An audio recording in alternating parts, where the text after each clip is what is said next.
So A Haunting in Venice is so much better than everyone is claiming it to be, and it's a really cool supernatural murder mystery thriller film, and is the third installment as part of Agatha Christie's Wicked, Hercule Poirot movie series, with Kenneth Branagh not only in the lead actor's role but also directing and producing the entire film series. And this one is really, really good, and like I said, I feel like it really cleverly blends supernatural horror with murder mystery solving. So not only does it set itself apart from the trilogy of films, but also does set itself apart from the murder mystery genre too. And it's a lot spookier and darker than a lot of movies in this category are. And I really like it how they let the audience decide what they want to believe and what they don't want to believe as well.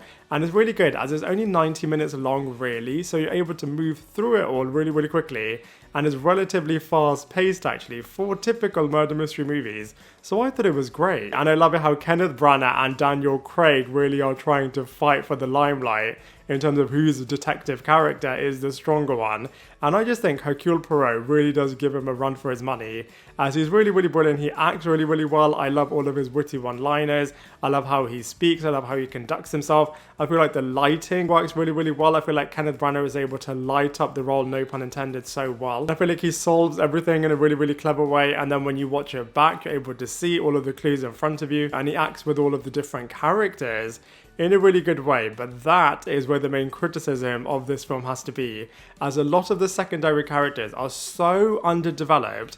And I actually agree with a lot of the other critics in terms of this really is the downfall, unfortunately, of this movie, as none of the supporting characters really are developed, and so you don't really care for them at all.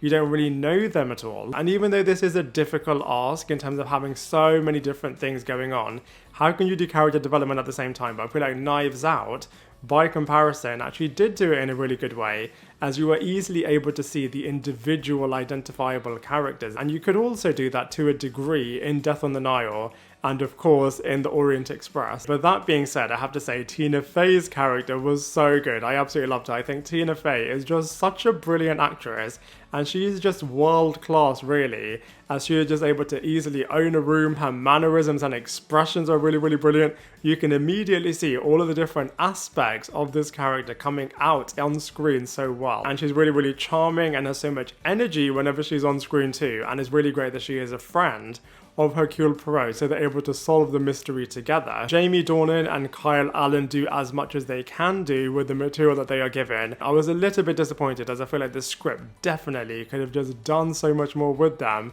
as they had the potential of being really, really interesting characters, but they were just so one-dimensional. But the acting pedigree, at least, was coming on screen really, really well. Similarly, Michelle Yeoh did as good of a job as she could have done with the material that she was also given, and played a very different type of medium to how Judy Dench did play a medium in Blithe Spirit. And what I did think was really, really clever is that by the end of this movie, you can really see what part all of the individual characters were playing in this wider mystery, and is really different to how this has been explored, firstly in other Agatha Christie movies, but also in other murder mystery genre films and TV shows too. But overall, I have to say, I really personally enjoyed A Haunting in Venice. Yes, the wider supporting characters definitely could have done so much more, and I feel like also this film could have and should have been promoted so much better. I mean, nobody knew that firstly this movie was the third installment as part of Kenneth Branagh's Hercule Poirot series, but also that this movie even existed, which was a little bit disappointing, as like I said, it definitely deserved so much more promotion and awareness. But that being said, I am really hopeful